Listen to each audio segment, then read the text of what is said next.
Pronto, Suzana. Boa tarde a todas as candidatas que vieram participar hoje com a gente, Bia Botelho, Marilândia Frazão, Raquel Marques e Simone Nascimento. E obrigada a quem está nos assistindo, acompanhando pelo Facebook também. Os Fóruns de Mulheres são uma organização que surgiram em 2005 para intermediar as relações entre a população e a Secretaria Municipal de Políticas para as Mulheres, contribuindo para a criação do primeiro Plano Municipal de Políticas para as Mulheres. Formado pela sociedade civil e poder público, com 25 representantes de cada subprefeitura.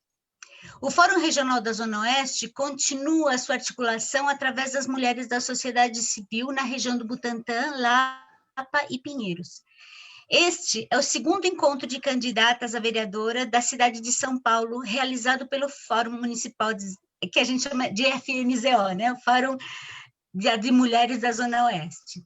Pela importância de ter mulheres na política e para corrigir a desigualdade histórica na representatividade das mulheres nos espaços de poder. Mulheres representam 52,2% dos votos no Brasil, mas só 23% das candidatas e 13,5% das vereadoras. E 12% dos prefeitos são dados, e 12% dos prefeitos no Brasil, né, são dados da Secretaria de Política das Mulheres. É preciso pensar o recorte de gênero em todas as políticas públicas, não só aquelas mais conectadas com a pauta feminista. Mas é claro que não basta ser candidata mulher, é preciso que ela esteja alinhada com as pautas das mulheres. Então, bem-vindas ao nosso encontro, estamos muito felizes que tenham aceito, e agora nós vamos passar para as perguntas, e tem algumas orientações com relação às perguntas. Angélica, você pode fazer a primeira pergunta? Primeira pergunta não, a apresentação, desculpa.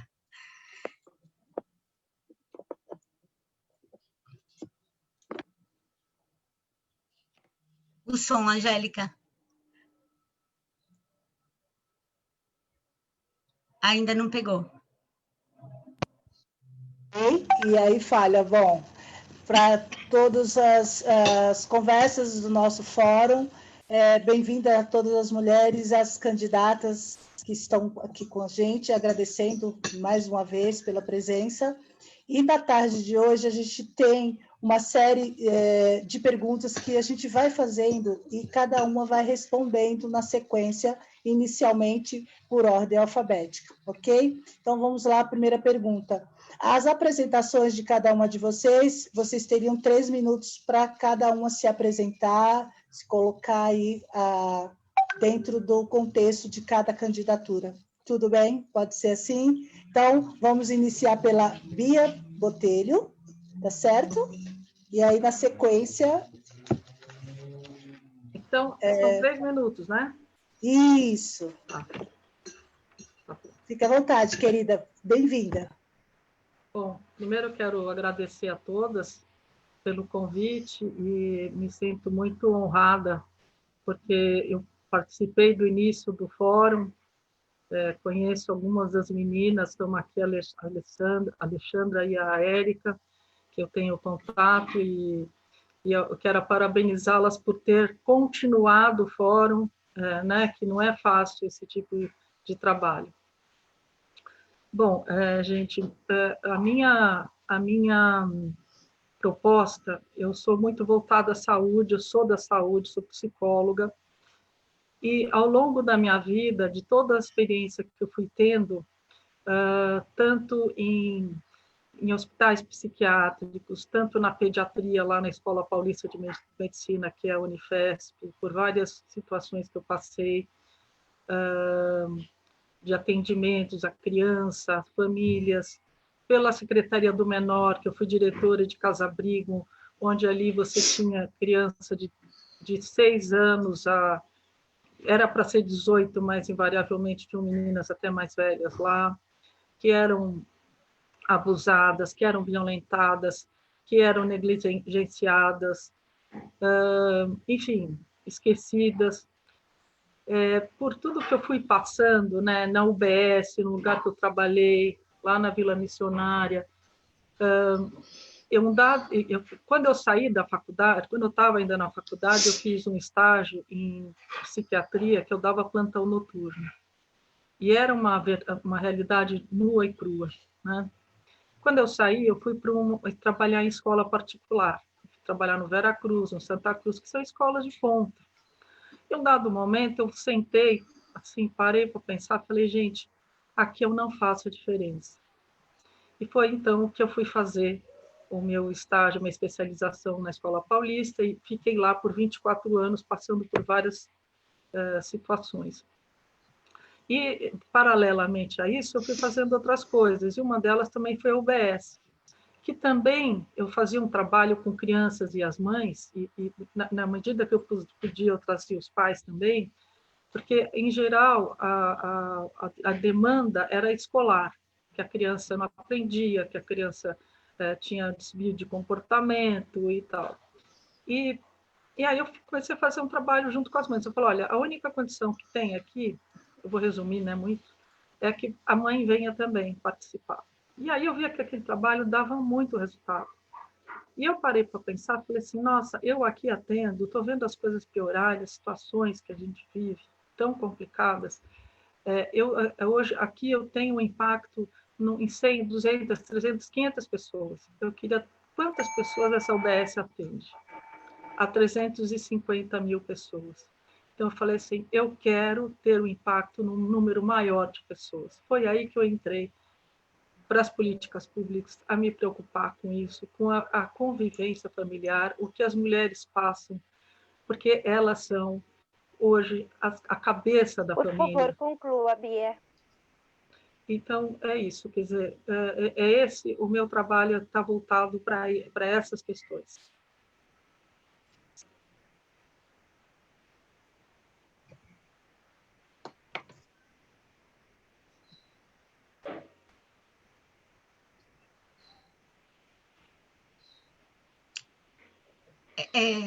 Acho que o som da Angélica deu algum probleminha. Marilândia, você pode fazer sua apresentação agora, por favor? Estão me ouvindo? Sim. Estão me ouvindo?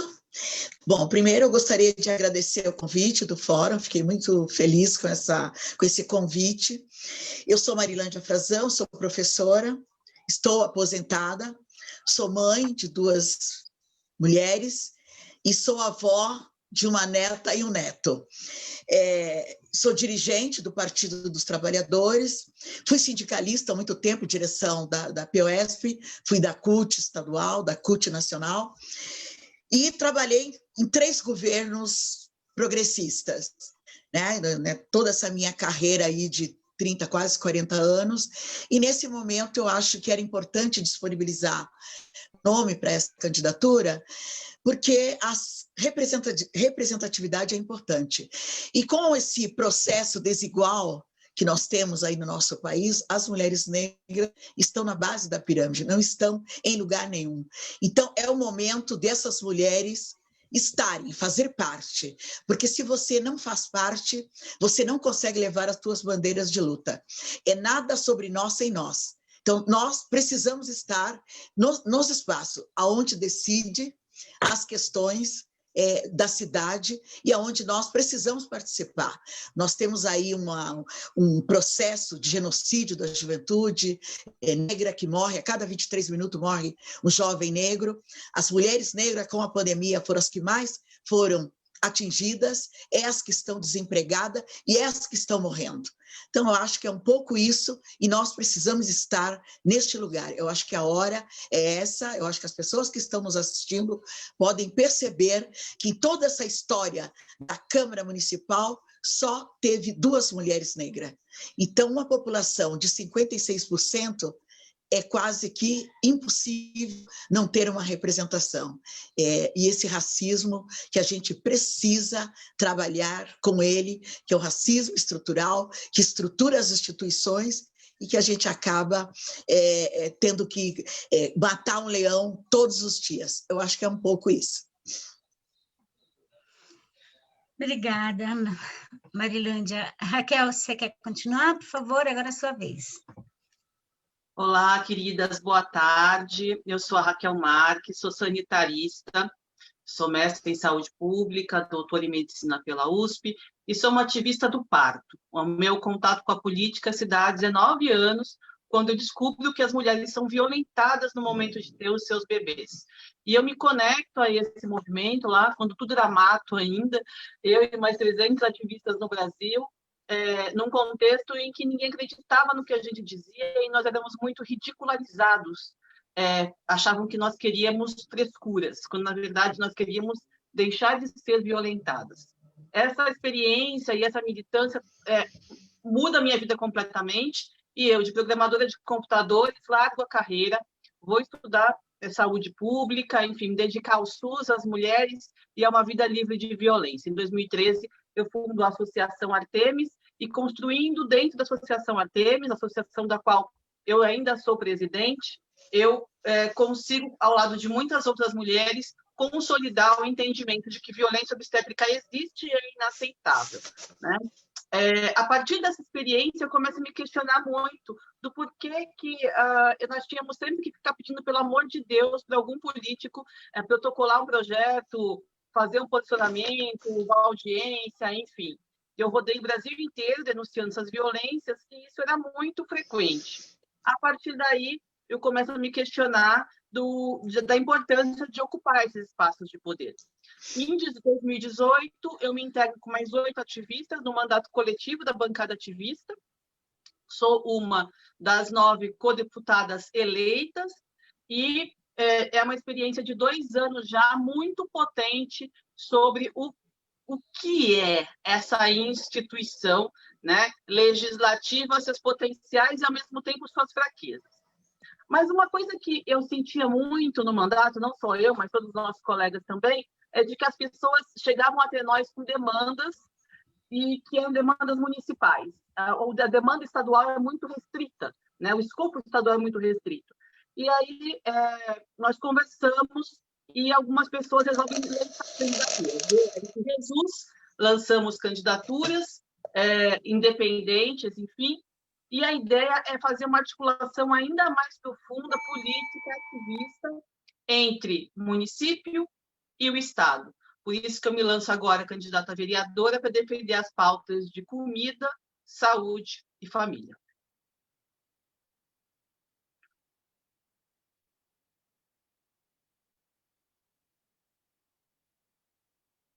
Agora eu sei o que...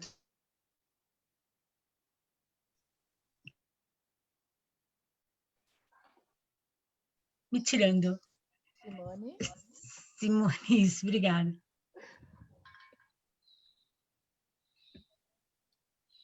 Vocês me escutam? Sim, agora sim. Ah, tá. É que eu tô aqui usando um microfone estranho, que não é o meu. Bom, gente, boa tarde. Salve, salve. Queria agradecer primeiro o convite do Fórum das Mulheres da Oeste. Me apresentar, para quem não tem o prazer de conhecer ainda, eu sou a Simone, eu tenho 28 anos, eu estou candidata a vereadora pelo PSOL, partido qual eu sou filiada desde 2014, né? Estou aí junto na chapa do Guilherme Boulos e da Luiza Erundina, disputando a cidade de São Paulo para rumos de combate frontal à desigualdade social. Eu comecei a minha trajetória política com 15 anos, quando eu ainda estava no ensino médio, através do Grêmio da Escola.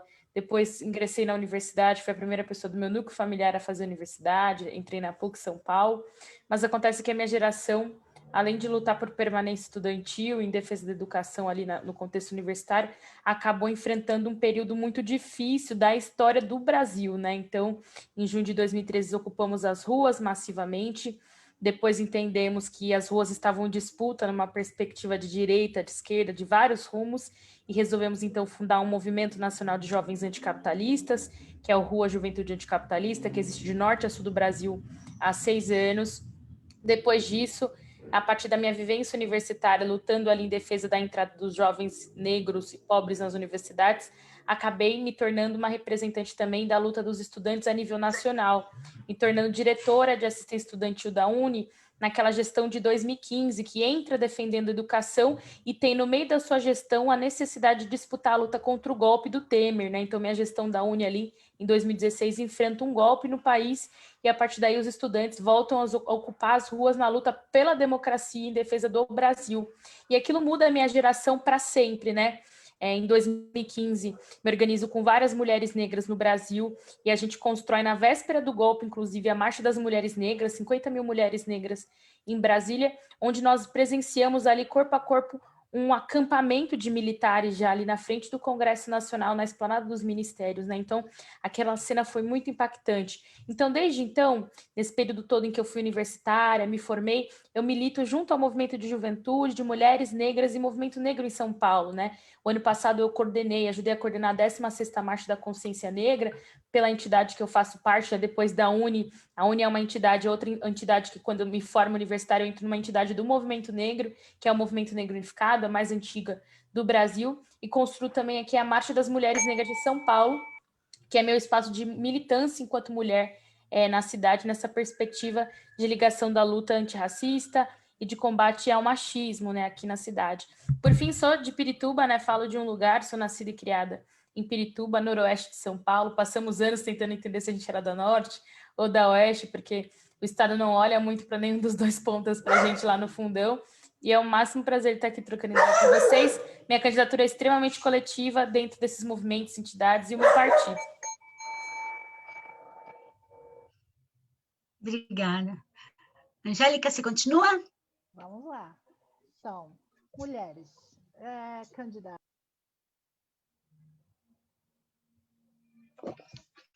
Travou, Angélica, o som. Travou de novo, gente. O som hoje não está colaborando comigo. Ele está sacanagem. Eu insisto. Mulheres, então agora vamos fazer uma inversão na ordem das respostas, né? Agora a gente começa com a Simone, né? E vamos retornando. Simone, se você for eleita, tem alguma proposta ou iniciativa de projetos para beneficiar as políticas para as mulheres na cidade de São Paulo? Se tem, qual é essa intenção, essa proposta para nós mulheres? Muito legal essa pergunta, Maria Angélica. Eu acho que a primeira coisa é que, se eleito, o nosso mandato ele vai ser uma trincheira de luta dos movimentos de mulheres, e os movimentos de mulheres na cidade de São Paulo têm reivindicações históricas aqui na nossa cidade. Acho que a primeira delas é lutar para que a prefeitura retome a Secretaria de Política das Mulheres, né, que foi extinta no início do governo Tucano, né, atualmente do Covas, mas no início do João Dória, que faz com que a gente tenha, além de um processo de sucateamento da verba para as mulheres a nível nacional, zerando o orçamento da Casa da Mulher brasileira em São Paulo, a gente tenha também uma ausência de um espaço para fiscalizar o orçamento, que é a Secretaria de Mulheres aqui. Isso precariza muito a rede, fazendo com que a gente tenha hoje algo que já estava previsto, que é um aumento crescente no feminicídio, no machismo. Eu sou de Pirituba, que é a região que tem mais feminicídio da cidade de São Paulo. Isso acontece porque a gente tem pouca excelência em olhar dentro do que significa a rede de atendimento à violência contra a mulher e entender quais são os buracos dessa rede. Né? Em Pirituba, por exemplo, minha região, não é o lugar que tem mais violência doméstica. Estou pegando o exemplo de Pirituba, mas isso é sobre legislar sobre toda a cidade, porque isso acontece em vários lugares, né? Minha região não é o lugar que tem mais violência doméstica, mas tem mais feminicídio. Por que isso acontece? Porque, apesar de a gente ter conquistado uma delegacia para denunciar a violência doméstica, a gente não tem um centro de atendimento às vítimas. Então, ali dentro do que significa o funil da violência até o ponto máximo da sua morte, nós temos buracos que deixam essas mulheres desprotegidas. Então, nós, enquanto vereadoras, podemos entender, quando vamos pensar o orçamento e até o plano diretor para pensar os aparelhos públicos, para onde vai a complementação dessa rede de combate à violência das mulheres, para poder fazer com que ela esteja completa nos maiores distritos da cidade, onde existe mais necessidade da gente aumentar essa rede de proteção para diminuir esses índices tão crescentes. A segunda coisa, porque eu imagino que meu tempo esteja concluído, são vários temas fundamentais para pensar as mulheres e a Câmara de Vereadores. Dá para fazer muita coisa, né, meninas, a nível municipal pela vida das mulheres, apesar da gente ter poucos vereadores que fazem isso, existe infinidade de coisas que a gente pode avançar na concretude. A segunda coisa que eu defendo é retomar um projeto do PSOL fundamental, que foi feito pela Isa Pena e a Sâmia, inspirada na Marielle Franco, no Rio de Janeiro, que é o Dossiê Mulher. A cidade de São Paulo é a cidade mais rica da América Latina, tem muita condição de produzir dados para poder melhorar suas políticas públicas para as mulheres, mas sequer coleta seus dados a nível municipal, no que significa a maior parte da população da cidade, que são as mulheres. Então, pretendo também retomar a necessidade da luta pela aprovação do dossiê mulher, para que a gente possa ter, inclusive, mais munições nas frentes parlamentares, nas comissões e na própria secretaria que nós temos que lutar para voltar, para produzir mais políticas públicas para as mulheres, em todas as áreas, emprego, renda, habitação, saúde e combate à violência. É isso. Obrigada, Simone. Raquel, está contigo, querida.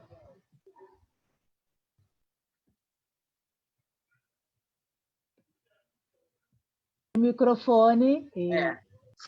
A mulher é o grande resseguro do Estado. Quando o Estado não cumpre as suas funções, quem arca com esse ônus sempre é a mulher, né? A mulher arca pela falta de concretização dos direitos à moradia, à alimentação, à saúde. Ela é que tem que dar um jeito para poder responder a essas necessidades, faltando para si e para toda a sua família.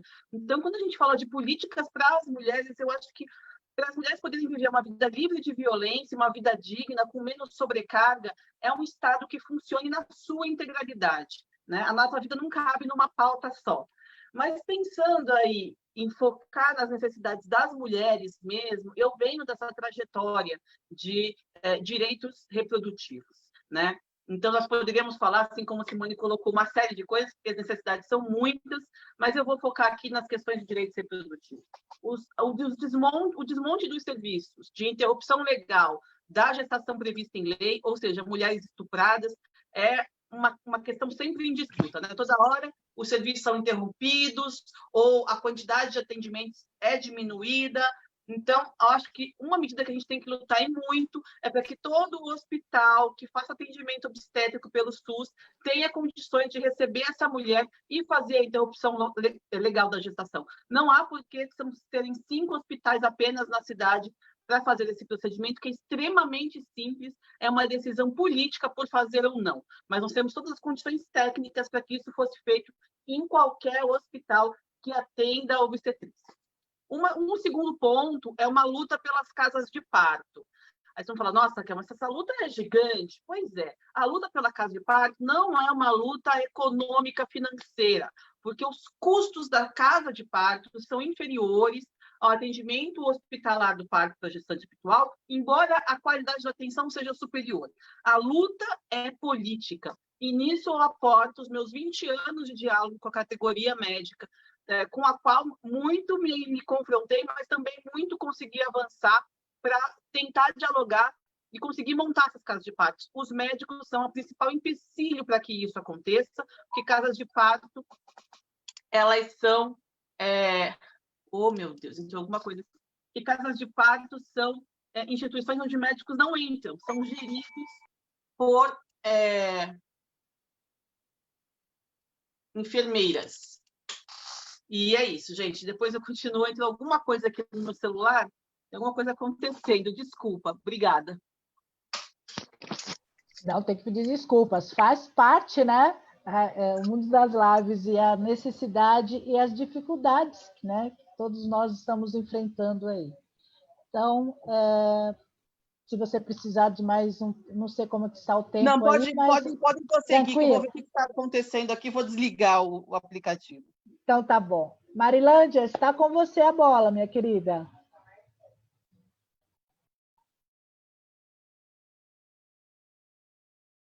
Eu não estou visualizando a Marilândia.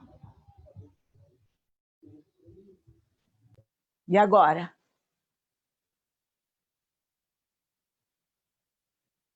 Só não estamos te vendo, mas está ouvindo, sim. Uhum. Tá. Como eu dei uma caída e eu tive que entrar novamente, foi uma pergunta que fizeram? Isso, querida, eu vou repetir para você, não há problema nenhum. Por gentileza. Por gentileza, querida. Vamos lá. Se você for eleita, tem alguma proposta de projeto de lei que beneficie as mulheres? Qual seria ele? Então, tenho sim. Eu até queria dizer que a nossa mandata é uma mandata coletiva. Eu acho que as mulheres negras que estão na base da pirâmide são as que mais precisam. Então, na realidade, não é leis. Nós temos uma plataforma de defesa do SUS e defesa do funcionalismo público. Por quê? Porque é onde grande parte das mulheres estão no serviço público.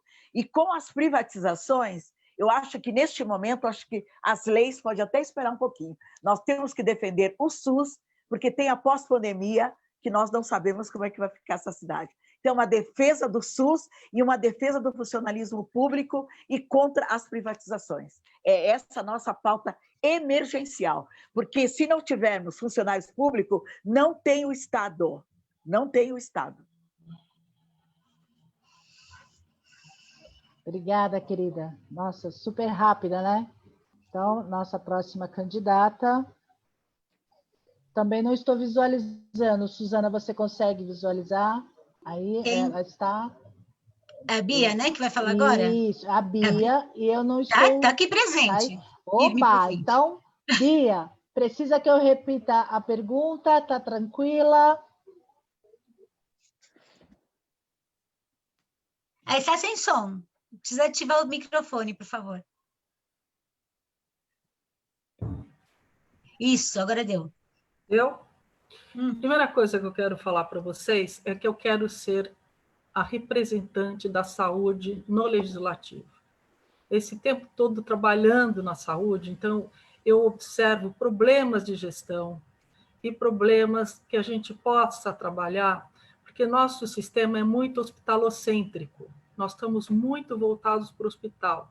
E a gente precisa fazer um trabalho maior na base, nós precisamos fazer na atenção básica, que são as unidades básicas de saúde. Nós precisamos melhorar esse trabalho, né? Ter o agente comunitário que vá nas casas e ter um acolhimento na unidade básica de saúde. A minha proposta, como eu vinha dizendo, a gente precisa começar o trabalho desde o planejamento familiar. Mas o que eu quero dizer com isso? Usar a UBS nos finais de semana para fazer cursos, para trazer informação para a nossa população. Eles são carentes de informação. Trazer os homens para a UBS, porque as mulheres vêm, mas os homens não vêm. Então, trazer os homens para a UBS, pegar a grávida, acompanhar a grávida, a gravidez, o neonatal, mas trazer o marido, o companheiro ou o pai da criança para participar desse processo, de forma que ele comece a perceber que ele é pai. Aí nasce a criança, eu vou querer um pediatra, um psicólogo e um assistente social acompanhando a criança desde os primeiros dias de vida, porque os 3 primeiros anos são fundamentais. O primeiro ano de vida de uma criança é quando se fazem um número enorme de conexões neurais. Se a gente deixar passar, e aconteceu o que acontecia muito comigo com as crianças, é que você ia ver o problema da criança aos 7 anos, que ela não conseguia aprender, aos 8, aos 9, aos 11, você deixou passar muitos anos que você poderia ter atuado e intervido. Então, isso está ligado diretamente com a mulher, porque, em geral, é a mulher que cuida das crianças. E a gente precisa trazer esses homens para participar mais dessa educação. E, provavelmente, se a gente começar a trabalhar isso, tanto na UBS, quanto nas escolas, nas creches, fazer uma integração da UBS, da saúde com a educação, nós vamos ter ótimos resultados. Eu sei por todo um trabalho que eu já desenvolvi.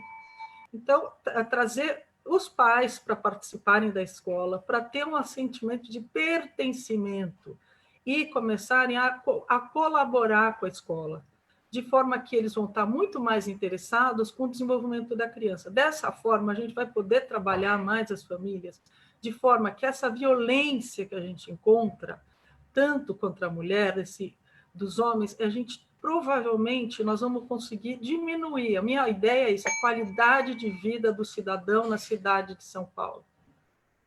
E a saúde da cidade começa na infância. Esse é meu slogan. Obrigada, Bia. Bom, olha, para quem está assistindo a gente, tem vários subsídios aí. Que bacana, né? Que está potente. As mulheres estão potentes aqui. A segunda pergunta, e agora eu vou, mais uma vez, inverter a ordem das candidatas colocarem as suas respostas.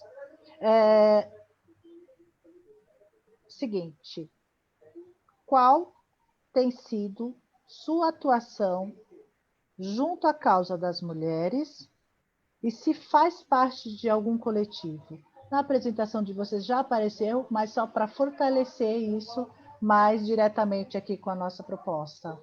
Se precisar repetir a pergunta, fiquem à vontade. Vamos começar pela Bia Botelho. Obrigada. Então, assim, ao longo da minha vida, é esse trabalho que eu faço com as mães. Eu sempre falo para elas que a mulher, ela modifica, ela é transformadora, ela tem uma energia, sabe, diferente do homem. Não é melhor que o outro, cada um tem um jeito, mas a mulher é transformadora, ela é questionadora, né? E ela é assim a leoa, que em geral guarda os filhos embaixo das asas. Às vezes não, mas isso acontece muito. Então, através da mulher, a gente pode fazer uma transformação dos homens. Eu acho que é isso que nós precisamos fazer. Nós precisamos transformar a educação, a maneira coletiva. Nós somos voltados muito para o individual. Nós vamos pensar de uma maneira mais coletiva, né? E se a gente conseguir fazer esse trabalho que eu estava comentando com vocês, que eu quero promover a saúde de maneira mais ampla, assim, o município ele tem que promover a saúde, fazer prevenção. Então, fazer todo um trabalho com as mulheres de prevenção, né? Esse trabalho de planejamento familiar, antes de poder incorrer no aborto, por que a gente não faz uma série de trabalhos antes? Fazer um trabalho com as adolescentes, sabe? Fazer um trabalho com os adolescentes, porque a gente joga muito a responsabilidade nas costas da mulher, sabe? A gente precisa fazer um trabalho com os meninos também, com os homens, né? Quantas vezes a mulher vai fazer uma estectomia e aí é ela que faz, e a vasectomia não faz, que o homem poderia fazer. E às vezes é muito mais fácil, né? Então, tudo a mulher acaba carregando nas suas costas. Eu acho que a gente tem que começar a fazer esse trabalho de que você tem que dividir as tarefas, né? O homem não vai deixar de ser menos homem porque lava uma louça. Então, nesse sentido, gente, eu acho que nós temos que voltar para a educação desde os primórdios,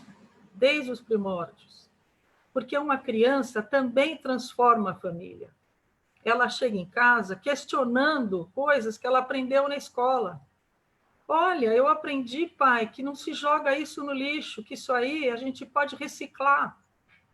E aí o pai pode ficar meio assim no primeiro momento, mas depois ele vai começar a achar interessante. E se a gente trouxer esse camarada para participar dessas atividades e ser um agente disso também, porque o que acontece na nossa sociedade é que as pessoas não estão empoderadas, né? A pessoa vai ao médico, e ela toma o remédio, mas não sabe nem que diagnóstico ela tem. Nós precisamos... O conhecimento tem que estar na mão das pessoas, do cidadão. Então, nós temos que nos voltar para o cidadão. Hoje, as políticas, hoje, o que acontece é que há muita cobrança do cidadão, mas não tem o retorno para o cidadão. E está muito difícil viver na cidade de São Paulo. Obrigada, Bia. Marilândia, está com você a palavra. Marilândia, sou eu?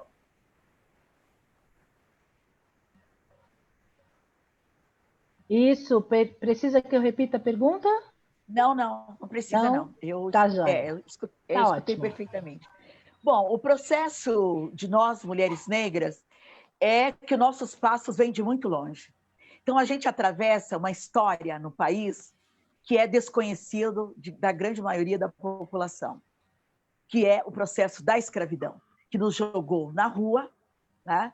e não nos deu nenhumas condições de trabalho, nem de sobrevivência. Então, a mulher negra, ela é a base, ela tem a sociedade nas costas dela, porque ela é a base da pirâmide. Então, a luta nossa, enquanto mulheres negras, é, primeiro, a sobrevivência, a existência e a resistência, porque nós não estamos em lugar nenhum. Então, a luta pelo trabalho, pela renda, pela visibilidade, porque a mulher negra, ela é o sustentáculo da família. É aquela mulher doméstica que sai para trabalhar, para levar o sustento para a sua família. É esta mulher que está morrendo porque ela não teve a possibilidade de fazer isolamento social. Então, a nossa luta é para que esta mulher tenha seus direitos sociais, que ela possa participar da sociedade e ter direitos sociais. Ter direito a uma educação, ter direito a uma saúde de qualidade, ter um emprego, ter uma renda e ter visibilidade e fazer parte dessa cidade. Porque nós não fazemos parte. Né? É uma exclusão que, se a gente pegar a sociedade brasileira, ela é totalmente excludente. Quem é que ela exclui? Negros, mulheres, população indígena, deficiente, LGBTQI+. Então, qual que é o nosso trabalho principal? É trazer essas pessoas para que elas usufruam de direitos sociais, que elas consigam entender essa democracia como um passo importante para a sua existência nessa sociedade. Então, nós, mulheres negras, nossos passos vêm de longe, e qual que é o nosso maior objetivo? Existir, lutar para existir. Eles tentam nos matar, e nós dizemos que não queremos morrer. Então, é um pouco isso. Obrigada, Marilândia. Está com você. Raquel? Maria Angélica, eu tive a impressão que você perguntou sobre os coletivos e estar na pauta das mulheres, foi isso? Isso, posso... Isso, mas no pode geral, repetir, assim, qual tem sido a sua atuação junto à causa das mulheres e se faz parte de algum coletivo? Tá ótimo.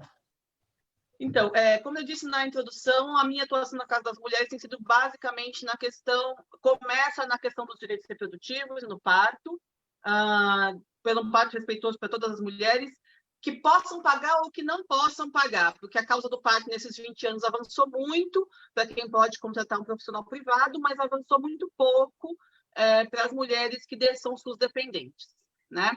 Depois, a partir da fundação da ONG, Associação Artemis, da qual faço parte, mesmo movimento de humanização do parto, aí depois a Associação Artemis, da qual sou presidente, o escopo de trabalho ele cresce para direitos reprodutivos no geral, a gente começa a incluir aí acesso à interrupção da gestação prevista em lei, acesso a métodos contraceptivos. Na cidade de São Paulo mesmo, há OS que, por exemplo, não oferecem pílula no dia seguinte, DIU, porque é contra o princípio religioso da OS, sendo que são medicamentos e procedimentos que estão previstos no SUS. Né? Então, como é que você pode fazer um convênio com o SUS, representar o SUS para a população e não oferecer todo o potencial que o SUS tem no seu rol de serviços, enfim, para as mulheres? E também, com a Associação Artemis, a minha participação com relação à violência doméstica cresceu muito. Então, nós fizemos uma série de discussões, debates e disputas por mais delegacias da mulher e para a disseminação do conhecimento, né? De que não é apenas a violência física que é uma violência doméstica. A violência patrimonial, a violência moral, psicológica, a violência sexual, ela também dentro do âmbito doméstico, ela também existe e ela precisa ser melhor reconhecida, porque, infelizmente, as mulheres, quando procuram as instituições, elas precisam mostrar a mancha roxa para provar que houve uma violência doméstica. Ou mesmo, mulheres que vivem em situação de violência doméstica por muitos anos, elas não se reconhecem como tal e não buscam ajuda. E essa violência vai piorando até que elas passam a correr risco de morte. Então, a construção de políticas públicas, debates com outros coletivos, com o governo, enfim, e com toda a sociedade que formula políticas públicas também fez parte aí do meu escopo de trabalho dos últimos 7 anos. Tem um gatinho aqui querendo participar. Obrigada, Raquel. Sempre é uma oportunidade de aprofundar aí nos trabalhos de vocês. Então, a pergunta é mesmo para dar um pouco de sequência na apresentação, que o tempo, né? Simone, está com você a palavra, querida. Legal. Minha atuação no movimento de mulheres em São Paulo, ele se dá através da Marcha das Mulheres Negras, né? Em 2015, nós fizemos uma grande movimentação nacional. Eu ainda era bem novinha, eu estava na universidade, mas foi um dos primeiros espaços mais orgânicos que eu tive no movimento de mulheres em São Paulo. Então, antes de me envolver em construção de 8 de março, em atos mais do feminismo mesmo, eu primeiro me organizei mais no movimento de mulheres negras, né? Foi muito importante para mim. Então, em 2015, esse foi um processo nacional que aconteceu em todo o país, né? Eu ainda era uma jovem estudante, com várias mulheres negras de diversas idades, né? Nós construímos aqui em São Paulo um espaço que construía o Espaço Nacional da Marcha das Mulheres Negras. E a partir de diversas formações, ciclos, nós fomos para Brasília fazer a Marcha das 50 mil mulheres negras, né? Em 2015, no 18 de novembro, no meio da Primavera Feminista, inclusive, que estava acontecendo contra o Eduardo Cunha. Então, foram as manifestações do Eduardo Cunha, um ato em São Paulo de frente de mulheres negras, falando pela saída do Eduardo Cunha, isso foi muito marcante. A gente foi para Brasília e voltou para o 20 de novembro, colocando no Dia da Consciência Negra, inclusive, uma importância muito forte das mulheres negras. Depois disso, quando a gente volta para São Paulo, teve o assassinato da Luana Barbosa, no estado de São Paulo.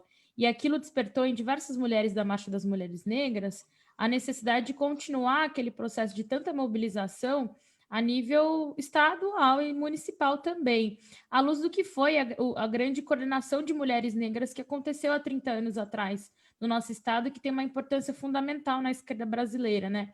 Então, desde então, no Dia da Mulher Negra Afro-Latino-Americana e Caribenha, que é o dia 25 de julho, a gente organiza a Marcha das Mulheres Negras, né? Então, todo 25 de julho, a gente organiza uma marcha que toma conta do centro de São Paulo, mas também organiza, inspirada no que foi as mulheres da Bahia, né? Que organizaram a questão do Júlio das Pretas, através do Odara, no Norte, no Nordeste, também se articulando com mulheres negras amazônicas, mulheres negras da Frente de Mulheres Negras lá de Fortaleza. A gente se inspirou e trouxe para cá também o Júlio das Pretas, que durante todo o julho nós fazemos atividades descentralizadas, né, não só no centro, através de coletivos de mulheres negras locais, centenas, dezenas de coletivos de mulheres negras e periféricas na cidade de São Paulo, e a partir daí, através do Júlio das Pretas, a gente se unifica através de uma hashtag em todo o Brasil e pauta com muita ênfase a questão da luta das mulheres negras e os nossos direitos, as políticas públicas necessárias. E no 25 de julho a gente se encontra nas ruas todos os anos com um manifesto político que pauta as nossas lutas antes e depois do 25 de julho. Esse ano, por conta da pandemia do coronavírus, a gente organizou a marcha de forma virtual. Foram várias horas de apresentações e falas políticas, onde eu ajudei a coordenar também, e a gente faz a atuação ao longo de todo o ano, sabe? Então, esse ano, por conta da pandemia do coronavírus, por exemplo, a Marcha das Mulheres Negras organizou um fundo solidário para as mulheres negras da marcha e também para coletivos próximos para nós, né, conosco, como mulheres catadoras, mulheres da luz. Então é muito comum que as mulheres que se encontram na marcha e a Marcha das Mulheres Negras seja, na verdade, uma grande frente, porque nós somos de vários movimentos, né? Eu, por exemplo, sou do MNU, tem mulheres que são do Guelé 10, mulheres que são da Mandata Quilombo, mulheres que são da bancada, tem da bancada ativista, tem mulheres diversas negras na cidade de São Paulo que se organizam na Marcha das Mulheres Negras, mas a gente se une para fazer o 25 de julho e também para se organizar juntas no movimento de mulheres negras ao longo de todo o ano, com as mulheres vítimas da violência do Estado, com as mulheres migrantes, em aliança com as mulheres indígenas do Jaraguá. Então, tem sido uma experiência muito importante em São Paulo desde 2015. E para concluir mesmo, a gente organizou, né, aquele encontro de mulheres negras 30 anos, né, que foi um encontro novamente nacional, e também fizemos um encontro estadual de mulheres negras faz pouquíssimo tempo. Então, tem sido um processo importante de reorganização das mulheres negras brasileiras desde 2015. Obrigada, Simone. E aí, obedecendo a mesma lógica, começa com você, tá, Simone? E retornando para a Bia. Simone, no seu partido, qual é o percentual de candidatas e qual o apoio recebido deste partido?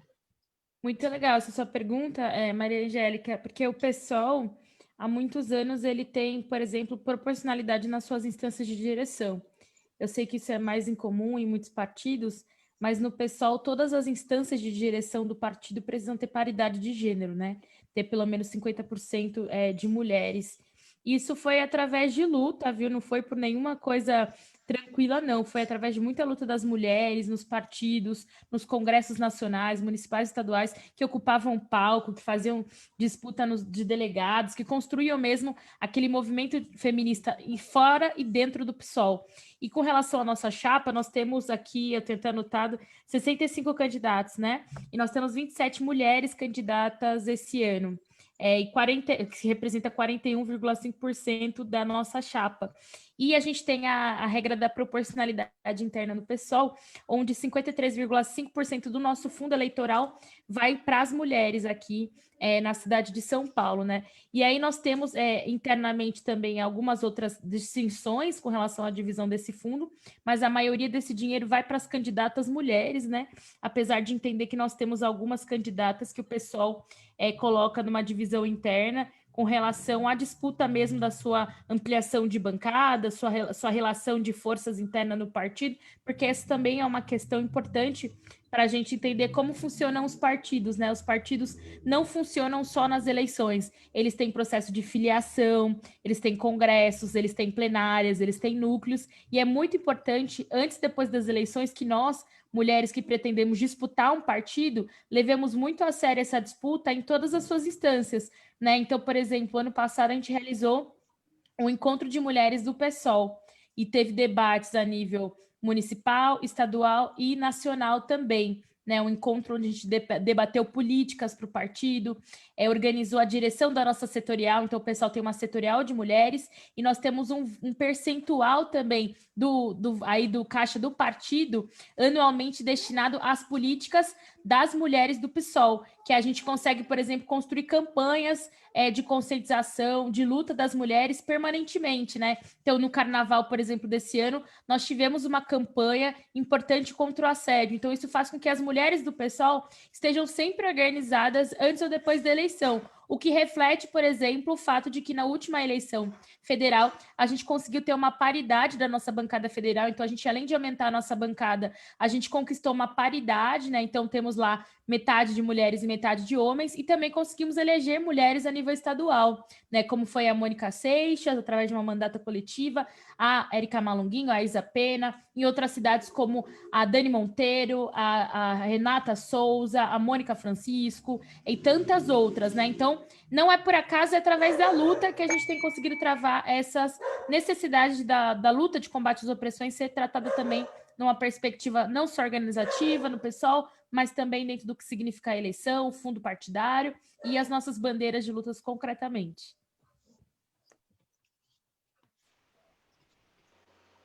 Ótimo.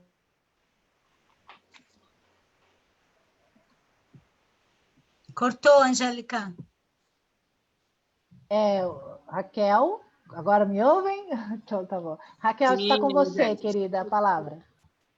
Bom, a Rede Sustentabilidade é um partido bastante feminino, né? Em todas as instâncias e as grandes lideranças do partido, quando nós pensamos, nós costumamos lembrar de mulheres. E isso não é só na lembrança e no destaque, realmente no corpo do partido. É um partido com grande número de filiadas mulheres. Inclusive, em algumas cidades, eu acho muito engraçado que, para completar a cota, busca-se homens, né? Não busca-se mulheres, porque são chapas de vereadoras majoritariamente femininas. Então, a presença feminina na rede é muito forte. Aqui em São Paulo, nós fizemos a distribuição dos recursos financeiros de maneira democrática, que foi se destacar quanto, primeiro, criar um hub de serviços, todo mundo teria direito a advogado, contador, né, e designer, para todos igual, e depois a distribuição do dinheiro foi R$500 mil, nós somos um partido pequeno, com pouco dinheiro, mas o dinheiro que nós tínhamos, R$500 mil, foi dividido através do número de apoios, a gente chamava isso de vales. Então, os candidatos saíam pedindo apoios através de um site, Voto Legal, e quem tinha mais apoios conseguiu mais dinheiro. Cada apoio que você conseguia significava R$ 25 que você receberia do partido, né? E isso possibilitou que todos tivessem as mesmas chances razoáveis de conseguir disputar o dinheiro do partido. E isso levou a um cenário em que das 10 campanhas com mais recursos financeiros em São Paulo na rede de sustentabilidade, 8 são mulheres. Eu acho muito importante que todos os eleitores consultem o site 72horas.org, 72 com número, né? horas.org, que lá tem a distribuição de dinheiro por partido e por candidato. É muito importante que a gente confira isso, porque em muitos partidos as mulheres são colocadas sem chances reais de competitividade, e isso não nos serve, né? Nós precisamos de candidatas fortes, e temos muitas, mas também precisamos que elas tenham condições reais de concorrer, porque senão é usar os nossos corpos para conseguir votos para o quociente eleitoral e eleger uma pessoa que é muito distante dessa representatividade. Por fim, vale destacar também que a Rede de Sustentabilidade é um partido com candidata à prefeitura mulher, Marina Elou, com vice-candidato negro, né, o Marco de Preto. Então, a representatividade na rede ela é muito real, nos espaços de poder, nas instâncias partidárias. A presidência é sempre uma chapa homem e mulher. No primeiro ano, um é vice e o outro é presidente, de todas as instâncias, é o mesmo mecanismo, e no ano seguinte inverte, né? Então, sempre um homem e uma mulher presidente da chapa, em paridade dentro das demais funções da chapa diretiva estadual, municipal e nacional. A juventude tem espaço de verdade, 30% da direção municipal do partido tem menos de 30 anos, assim como os LGBTs e negros, indígenas. Nós temos uma parlamentar indígena, né? A primeira mulher indígena do Brasil eleita no Congresso, Joênia Wapichana, é uma mulher eleita pela rede, e é um partido verdadeiramente comprometido com a diversidade e com um Brasil mais plural. Obrigada, Raquel. Maravilha. Agora é a Marilei. Marilândia. Marilândia, sou eu. Bom, o Partido dos Marilândia, Trabalhadores... você conhece ligar seu... Você consegue ativar seu vídeo? Seria muito legal para o pessoal que está no Face conseguir te ver, se você puder. Eu tentei ativar e caiu. Então, estou com medo que caia. Então tá bom. Entendeu? Então, a gente prefere te ouvir. Tá eu estou tentando desculpa. aqui e cai. Aí eu digo, bom, vamos fazer o seguinte, eu estou tentando. Como falou a nossa querida companheira que estava falando quando eu fiz a apresentação, a gente está aprendendo a lidar com essa nova metodologia, né? Isso veio nos trazer uma forma de novo aprendizado. Bom, o Partido dos Trabalhadores é um partido que traz as trabalhadoras e os trabalhadores de todo o segmento. E com relação às mulheres, não temos problema nenhum, porque a nossa presidenta é uma mulher, e tivemos uma presidenta da República, também mulher, e as duas prefeituras de São Paulo, também do Partido dos Trabalhadores, também eram mulheres, que agora não estão mais no Partido dos Trabalhadores, mas quando foram eleitas eram do Partido dos Trabalhadores, a Heloísa Erondina e a Marta Suplicy. Então, o Partido dos Trabalhadores, ele tem, dentro das suas instâncias, ele tem 3 secretarias de mulheres, a Secretaria Nacional, a Estadual e a da capital, que é a municipal. E a questão dos direitos, tem uma plataforma que cuida dos direitos da mulher com relação ao financiamento, para que todas sejam beneficiadas com esse financiamento. Então, inclusive, quem fez uma grande briga para que o dinheiro do financiamento fosse igual para mulheres, negros e indígenas, veio de uma deputada do Partido dos Trabalhadores, Benedita da Silva, que hoje é a candidata a prefeita no Rio de Janeiro. Então, o Partido dos Trabalhadores, ao longo da sua história, ele vem trabalhando com as mulheres, porque as mulheres estão nos fundos de fábrica, as mulheres são as professoras, a grande maioria somos mulheres, então não temos problema com a questão de mulheres. Muito pelo contrário, a gente tem uma organização de uma plataforma que se chama Elas por Elas, que trata exclusivamente das questões políticas das mulheres. E também as mulheres não ingressam no Partido dos Trabalhadores só na época de eleições. Nós temos essas secretarias que promovem seminários, encontros, fóruns, e é um partido de mulheres. não só a presidenta é uma mulher, como outras secretarias, que é a secretaria, por exemplo, a mais importante depois da presidenta, que é a de finanças, também é uma mulher. Então, as mulheres estão em todas as instâncias do Partido das e dos Trabalhadores.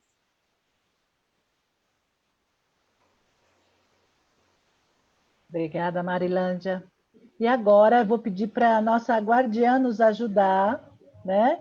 Porque ainda não, porque aí tem a questão das perguntas, uma para a outra, né? Eu não Isso. respondi. Falta a Bia. Ai, Bia, Isso. desculpa, Bia. Ó, é assim, é algo que é imperdoável, mas fique à vontade, querida, vai aí no seu tempo. Então, bom, eu hoje não sou do mais. Eu fiquei 15 anos no PSDB e hoje eu estou no Podemos. O que eu observo nesses anos de militância política é que a política é ainda muito machista. Nós temos realmente um número enorme de homens e muito poucas mulheres. E a mulher, ela tem uma maneira diferente de encarar as questões e os problemas do dia a dia de uma cidade. Um dos motivos, eu tive alguns motivos pelo qual eu decidi mudar de partido, e um dos motivos que eu acho muito interessante é que o ente maior do Podemos é uma mulher, que é a Renata Abreu. Ela que formou o partido, pequenininha ali, batalhou, foi atrás, quando ninguém acreditava nesse sonho, e ela correu atrás, e hoje o Podemos é um partido que está crescendo. E me enche de orgulho estar lá, porque assim, eu estou ajudando esse partido a crescer, né, como mulher. Nós temos 35% de mulheres candidatas hoje para a vereança. A gente queria que tivessem mais, mas nesse momento não foi possível, mas a gente está não crescendo, né?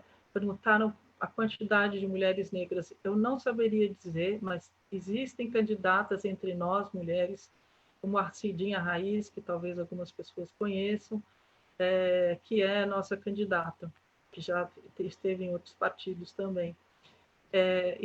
Então, eu acho que o importante é a gente procurar gente de qualidade, né?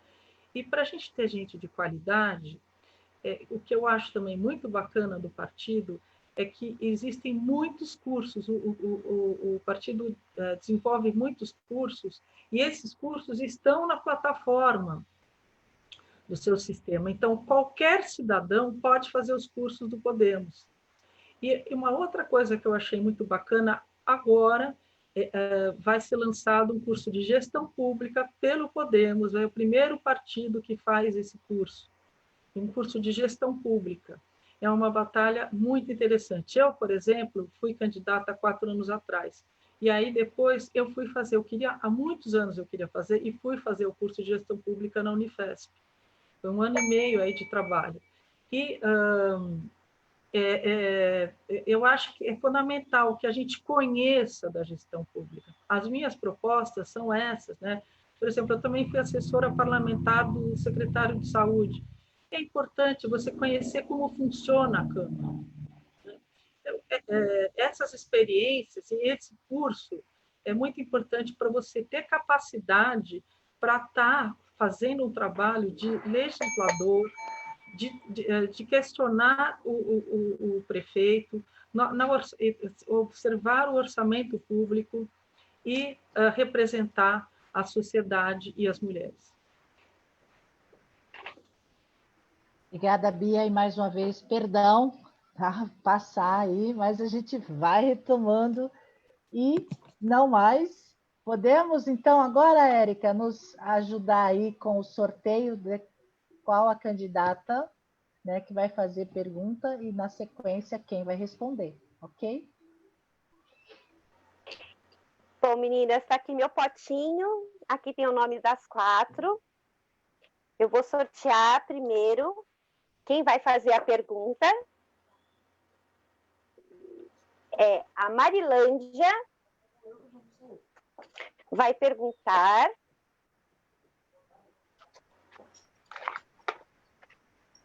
para a Simone. Por favor, Marilândia, 1 minuto e meio para a pergunta, para a formulação da pergunta, e 2 minutos para a resposta, Simone.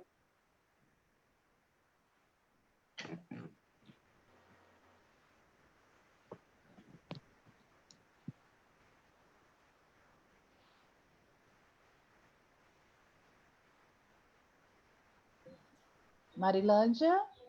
Oi? Está nos ouvindo? Estou. Estava pensando na pergunta, né? Eu tive que dar, eu dei outra caída, mas já fizeram, eu que tenho que fazer a pergunta? Isso, você tem que fazer uma pergunta que a Érica sorteou, então você faz a pergunta e a Simone será que vai responder para você. Tudo bem? E a pergunta é qualquer pergunta. Qualquer pergunta que você quiser. Esse é o desafio. Esse é o desafio. Então tá. Para quem que eu pergunto? Para quem que eu pergunto? Para Simone? É isto. Bom, então tá. Eu gostaria de perguntar para Simone que nós temos na cidade, aliás, no Brasil inteiro, o genocídio, né, da população negra, nossos jovens, que morrem, né, nas nossas periferias, nas nossas quebradas. Eu sou de uma quebrada que morre muitos jovens no braço da polícia, pelo braço do Estado. Então, eu queria perguntar para ela qual é o programa de governo do partido do qual ela pertence com relação à segurança, né, e evitar essas mortes dessa juventude que morre todos os dias nas nossas periferias. Qual é o programa, o que eles têm como programa de governo para frear um pouco essas mortes? Essa é a minha pergunta. Muito boa essa pergunta, Marilândia. Eu agradeço ela, porque para nós, né, eu faço parte do MNU, que desde 42 anos atrás fala sobre a necessidade da gente reagir à violência racial. E, inclusive, a escolha de ser uma jovem negra da periferia a vocalizar uma candidatura à vereança na cidade de São Paulo é dizer que a gente se nega a estar na estatística onde a cada 23 minutos morre um jovem negro no Brasil e que a gente quer os nossos jovens pensando no futuro, com as suas sendo exploradas pela cidade numa perspectiva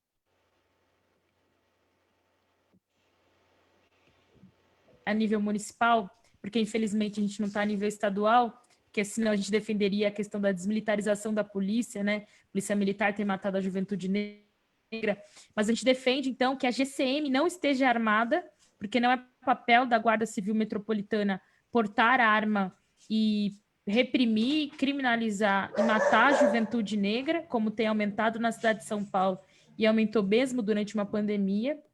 E a gente pensa segurança pública também, não só numa perspectiva da polícia, mas como a gente pode pensar nós, jovens negros, enquanto cidadãos. Então, o programa do Guilherme Boulos, né, que a gente constrói, e também o que eu apresento enquanto candidata a vereadora, é no sentido de que debater segurança pública também é debater uma cidade de direitos, também é debater como aquele jovem está tendo acesso a emprego e renda, como aquele jovem está tendo acesso à cultura, a lazer, se a cidade onde ele vive criminaliza esse jovem ou não.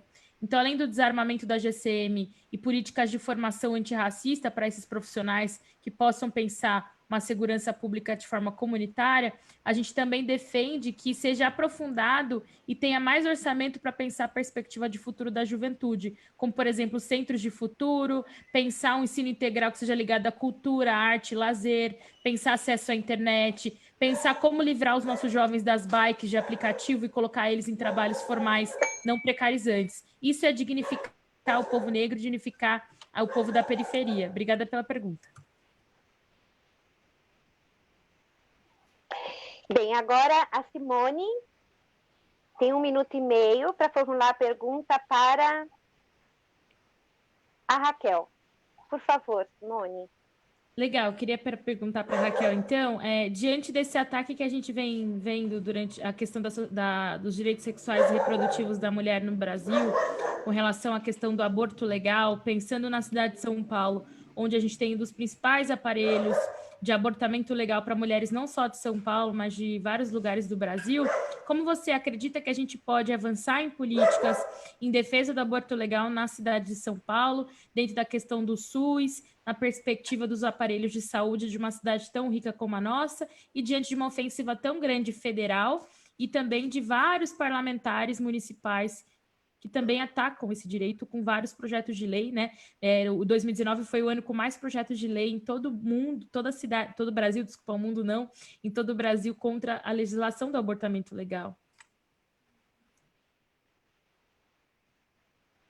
Obrigada pela pergunta, Simone, porque em meio a tantos desafios que muitas vezes nós precisamos de orçamento para conseguir avançar, ou uma legislação especial para a gente conseguir avançar, a questão do acesso ao aborto previsto em lei, abortamento legal, está tudo aí disponível. O que nós precisamos é de mais pulso firme de nós, mulheres legisladoras, nós, mulheres na Câmara, porque eu tenho esperança de estar com todas vocês lá, para que a gente possa juntas garantir, exigir que a lei seja cumprida. Uma das maiores questões é colocar as OS contra a parede de que elas têm que oferecer esses serviços, têm que estar no contrato. Os profissionais que atendem a obstetrícia, por exemplo, eles não podem ser objetores de consciência. O que acontece muitas vezes é que o profissional, mesmo no serviço de aborto legal, ele vai para lá e depois diz que eu não gosto de mexer com aborto, eu não concordo com aborto, eu sou contra o aborto. Você pode ter a sua fé e as suas crenças, isso é legítimo. Mas quem for trabalhar nesses serviços, e eu digo mais, não só no serviço de aborto legal que existe hoje, os 5 que existem hoje, mas em qualquer serviço de obstetrícia na cidade, não pode ser objetor de consciência, nem a enfermeira, nem a assistente social, nem a psicóloga, nem o médico, né? E aí a gente fala, você é objetor de consciência, vai trabalhar em outro setor do hospital. Aqui não. Aqui tem que ter gente comprometida com os direitos reprodutivos das mulheres. E a gente avançar para que todo e qualquer hospital que hoje já é apto a fazer curetagem, que hoje já é apto a fazer parto, esteja pronto de porta aberta a qualquer momento para que uma mulher violentada acesse o seu direito à interrupção da gestação.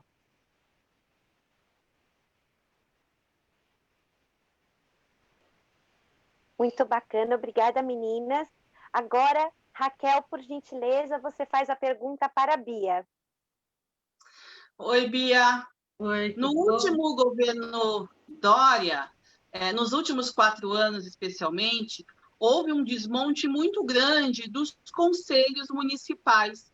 Os conselhos que têm um potencial enorme de formulação de políticas públicas, fiscalização, né, construção coletiva dos rumos da cidade, eles foram neutralizados, esvaziados, o que torna muito mais fragilizada a participação popular nos caminhos da cidade e também muito menos plural a formulação das políticas.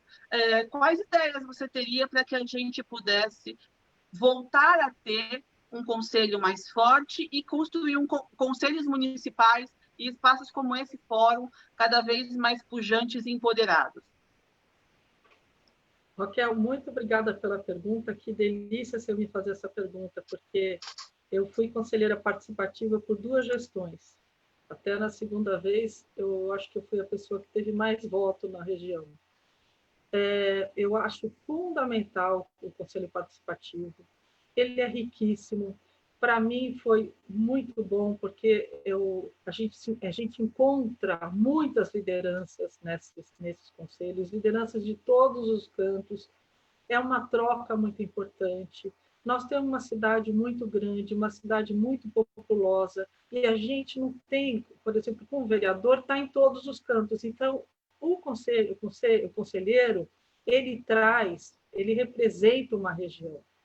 E representa questões que estão acontecendo, de várias questões que a gente trouxe aqui e mais outras, né? Como trânsito, problema de saneamento básico, infraestrutura, plano diretor, lei de saneamento, enfim, tantas questões que que nós precisamos conversar. E o mais legal que eu acho que é do Conselho é isso, que você passa a ter uma visão começa a discutir todos os tipos de problemáticas de uma cidade, né? Então, eu acho que a gente tem realmente que fortalecer, nos reorganizarmos, porque praticamente o conselheiro participativo ou o conselheiro do meio ambiente ou de outros conselhos, ele é um representante, um mini vereador, vamos dizer, né? E isso fortalece a gente poder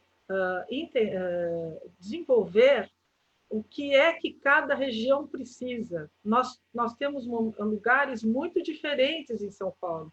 Cada lugar tem necessidades diferentes e, ao mesmo tempo, tem coisas que são pertinentes, que são necessárias para todos. Então, eu acho que a gente tem que fortalecer e retomar esse trabalho dos conselhos participativos. Muito obrigada, Raquel, Bia. Bia, agora, por favor, você faz a pergunta para a Marilândia, que tem 2 minutos para responder. Marilândia, a educação, eu acho que é fundamental para que a gente possa mudar o nosso país, para que a gente possa mudar a mentalidade do nosso país. E a gente percebe que a educação ela não está chegando no nível necessário, ela está muito aquém do que se deve ser feito. O que você acha que a gente poderia fazer? Quais seriam as suas propostas, se você vier a ser vereadora? Você começaria a fazer para nós podermos mudar essa situação? Tá, obrigado pela pergunta, né? Eu sou da área da educação. Então, a educação, ela é a espinha dorsal para o desenvolvimento de um país. Nenhum país se desenvolve se não tiver uma educação de qualidade. Agora, qualidade, ela tem que ser plural, né? Que todos possam fazer parte dessa educação e possam ter esse conhecimento. Agora, para você ter uma educação de qualidade, onde todos possam participar, você precisa ter um governo que olhe para essa educação. Porque, por exemplo, se nós pegarmos os governos que estão aí, os ministros que mais mudam são da educação e o da cultura e o da saúde, que é o tripé da sociedade. Não se tem educação sem cultura e não tem-se saúde se não tiver também educação e cultura. Então, eu acho que o que precisa? Um olhar atento para esse segmento e para os profissionais que fazem parte desse segmento, porque você também precisa valorizar o profissional que está ali, que sai da sua casa, que se dedica seu tempo, ele tem que ser reconhecido, porque ele dá sua vida, muitas vezes, para esse trabalho. Então, é um trabalho que muitas vezes não é reconhecido.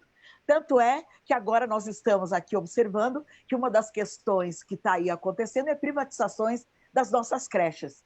Como que você, privatizando creches, o que você tira? Você tira o profissional, que é um profissional concursado, e tira a oportunidade da mãe, apesar que a creche é um direito da criança e não da mãe, mas eu acho que a educação tem que ter um olhar do sistema. Ele tem que olhar isso como sendo o grande segmento que desenvolve o país.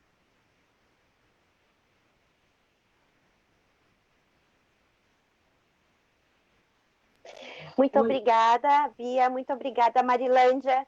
Agora é com você, Suzana, por favor.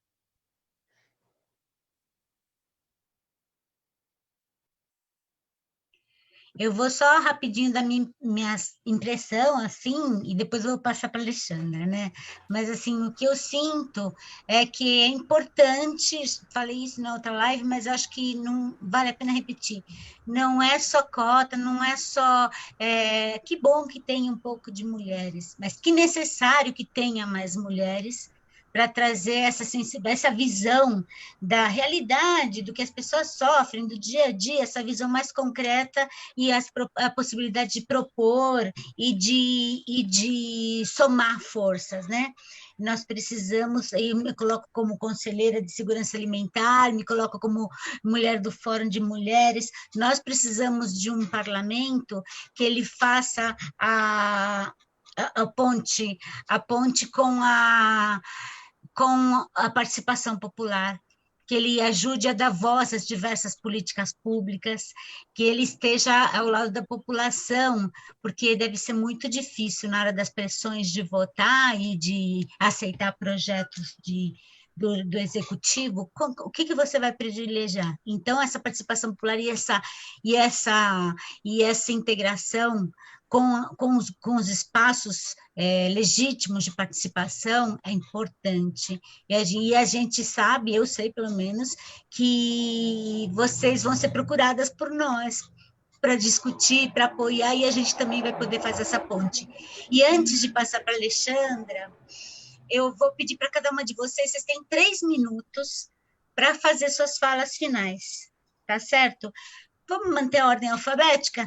Pode ser? Começa a Bia primeiro, 3 minutinhos para as falas finais.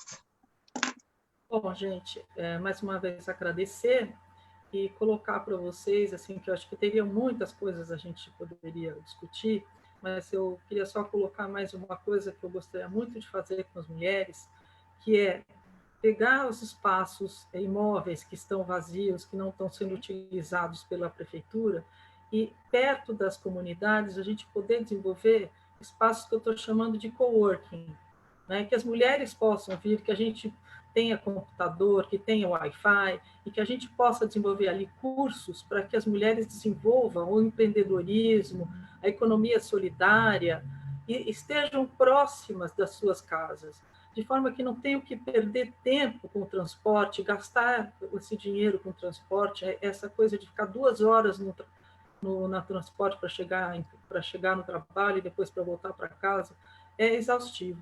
Então, acho que nós temos que dar condição de vida para essas pessoas, para que elas possam também cuidar das crianças, e assim, depois a gente também poder fazer isso com os homens. E a outra coisa é fazer com os jovens, e esse tipo de trabalho, propiciar o empreendedorismo, e trazer também a cultura. Nós vamos trazer mais cultura, atividades para os bairros. Não pode ficar só lá na Avenida Paulista, nós precisamos fazer cultura, promover cultura. E na medida que eu gostaria muito que nessas casas, nesses coworkings das mulheres, que a gente possa fazer esses trabalhos cooperativos e que a gente possa desenvolver até um artesanato paulistano. A gente viaja tanto para comprar artesanato, vai na Bahia, vai em Maceió, vai no céu. Nós podemos desenvolver um artesanato paulistano com sucata, com seja lá com o que for, até inclusive com costura, com padaria, enfim, milhares de coisas a gente pode desenvolver. Então, é fortalecer as mulheres, né?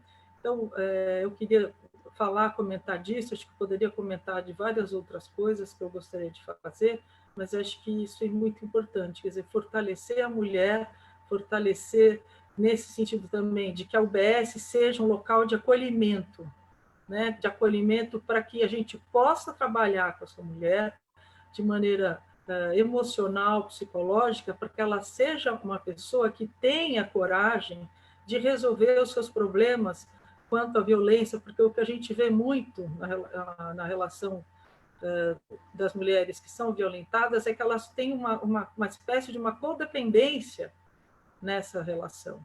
Então, não é pura e simplesmente ir até a delegacia, quer dizer, quanto que ela está, né, nessa condição e quanto que a gente pode fortalecer para que ela saia dessa posição. E a outra coisa é segurança, gente, não é só polícia na rua, sabe? É isso que nós temos que entender. Nós precisamos fazer um trabalho de possibilitar a mudança da sociedade e ter mais segurança, porque vai haver menos violência e mais qualidade de vida para todos e vida digna. E aí, só dizer que votem na Bia Botelho 19707, no dia 15 de novembro. Obrigada, Bia. Agora, as falas finais da Marilândia. Marilândia, é com você. Oi, querida. Bom, primeiro eu queria agradecer o convite, adorei participar. Acho que é importantíssima essa discussão com relação às questões das mulheres.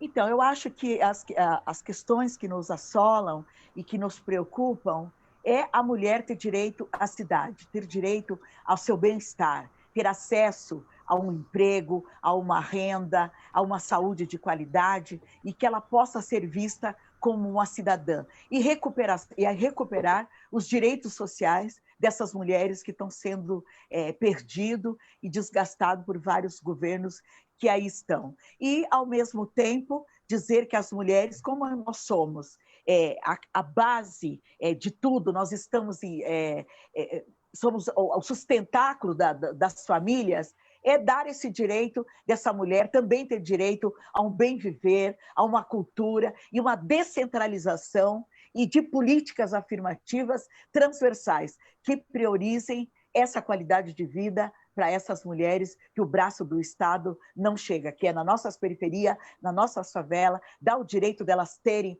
um saneamento básico, que elas possam ter uma dignidade, uma moradia digna, porque eu acho que é isso que as mulheres, na realidade, essas mulheres trabalhadoras que estão na base da pirâmide, que estão precisando neste momento. Muito obrigada. Obrigada, Marilândia. Agora, Raquel, é sua vez de fazer as falas finais. As eleições municipais, muitas vezes, são entendidas como eleições menores. Nós sentimos muito mais emoção para discutir governadores, presidentes, senadores. A eleição municipal parece aquela coisinha, né? Menor. Bom, a vida da gente, a qualidade da vida da gente é definida pelo local onde a gente mora. A nossa casa e até 5 quilômetros ao redor de onde a gente mora. A condição desse espaço, a condição de acesso à saúde, transporte, calçadas, iluminação, segurança, acesso a escolas de qualidade, um ambiente que convide a caminhar, a poluição da água, a poluição do ar, enfim, esse território em torno de nós é o que mais determina a nossa qualidade de vida. E tudo isso é definido através da eleição municipal. São os prefeitos e vereadores os maiores responsáveis por determinar as políticas que influenciam o nosso cotidiano. Então, mais do que tudo, eu acho que esse ano é um ano em que estamos, felizmente, com excelentes alternativas, especialmente para a vereança. Não vai faltar bons candidatos para as pessoas escolherem, mas o convite que eu faço é para que escolham com muito carinho e, mais do que tudo, votem. Apesar da pandemia, na última eleição, 1/3 das pessoas já não votaram e nós não podemos repetir esse erro. Nós percebemos o caos que é quando nós nos eximimos de exercer esse direito, um direito que não está garantido, né? Nem o marco civilizatório está garantido. Nós vimos os retrocessos que estamos vivendo. É preciso estar atento e forte sempre para proteger a democracia. Então, que a gente use máscara, álcool em gel, leve a própria caneta e vá votar. Fale com seus familiares, fale com seus amigos, dê carona a quem tiver dificuldade de acessar a escola onde vota, mas eu acho que essa é a campanha mais importante que a gente pode fazer em prol da democracia. Votem e convençam as pessoas que vocês conheçam, acima de tudo, a votar. E para quem quiser me conhecer melhor, eu estou em todas as redes como Raquel Marques, SP, no Twitter, TikTok, Instagram, em todo lugar, Raquel Marques, SP, e o meu número é 18.000, a vereadora que São Paulo pediu. Obrigada, Raquel. Agora é você, Simone.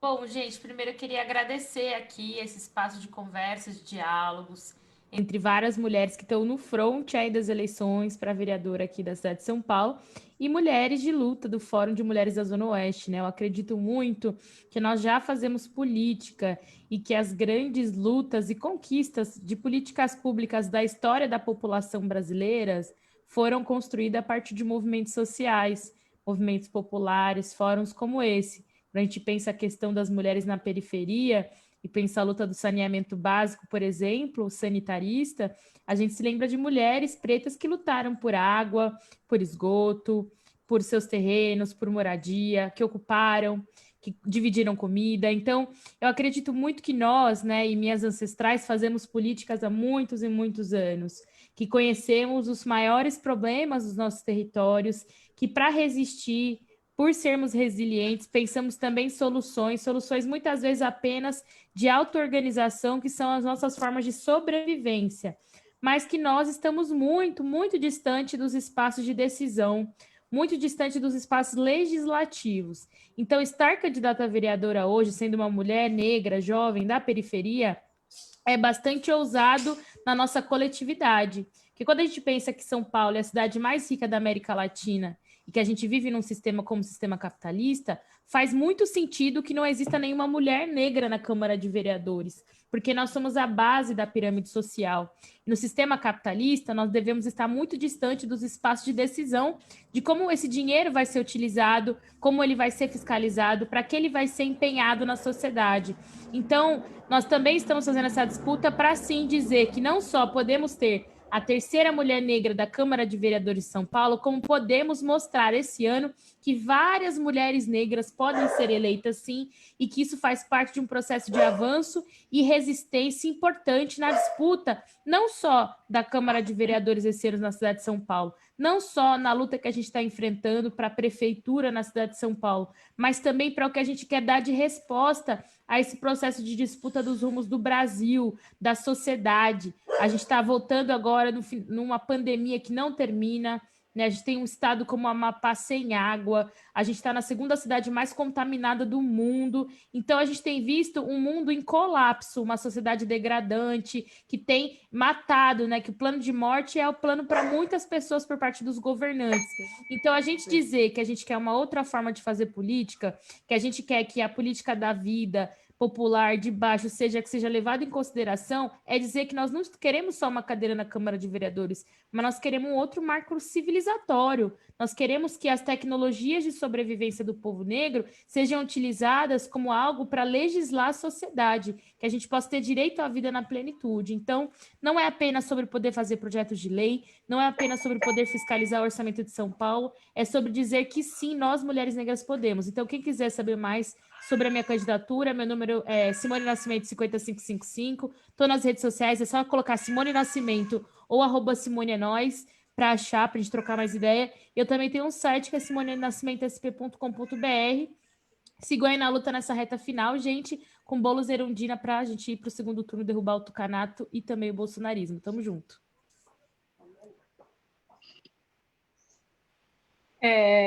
Muito bom ouvir todas as mulheres aqui. Queria encerrar nosso super momento, nosso encontro.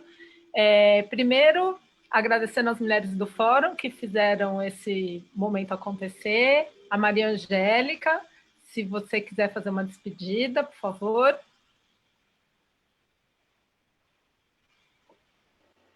Está sem microfone, Maria Angélica. Não é uma despedida. Nós vamos nos encontrar em algum momento. Desejo sorte a cada uma de vocês na jornada, na última semana aí. E gratidão a cada uma pela participação, tá bom? Boa tarde. A Érica Sato, que foi a nossa organizadora do tempo, aqui a guardiã do tempo.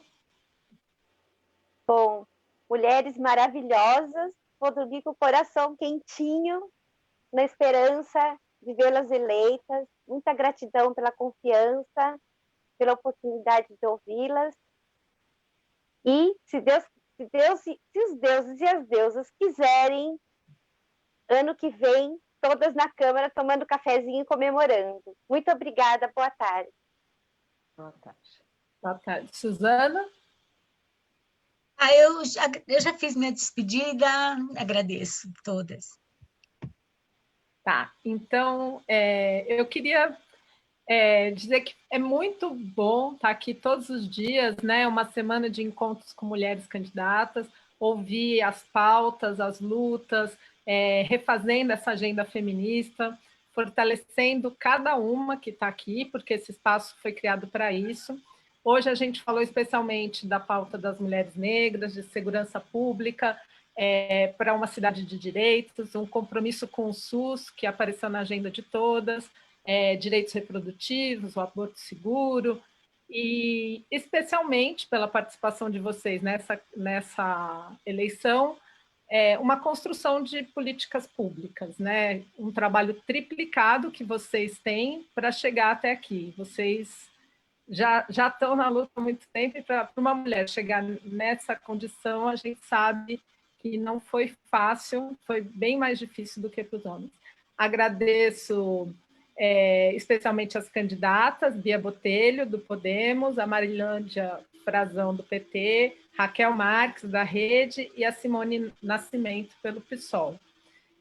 O Fórum de Mulheres se reúne mensalmente e todas podem acompanhar nossa reunião no dia 14 de novembro, que nas redes sociais vai estar confirmado o horário. Nós temos uma página no Facebook, no Instagram, e inauguramos o YouTube com esses encontros, então o vídeo vai estar disponível também no YouTube. Essa atividade colabora para a Agenda de 2030, os Objetivos do Desenvolvimento Sustentável da ONU, especialmente destacado o ODS 5, que é a igualdade de gênero. Nossos encontros com as candidatas continuam amanhã, então às 5 horas temos novas candidatas para conhecer. E é isso, mulherada. O fórum dá muita sorte para vocês, que vocês todas brilhem nessa eleição e tenham os votos para chegar lá e nos representarem com...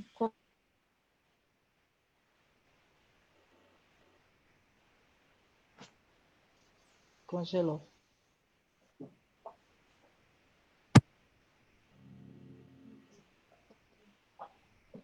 A Alexandra travou, mas é isso. Nos representarem e estaremos juntas, e nós sabemos que as questões que vocês trouxeram nós apoiamos e vamos fortalecer, né? Pode colocar, estava construindo. O Caim que parte. E todas juntas, e nós vamos... Sim, então é isso. É só fazer um tchau, assim, todo mundo brilhando, porque... Tchau. E vamos eleger vocês. Obrigada, gente. Obrigada. Tchau. Obrigada. Tchau. Tchau. Tchau.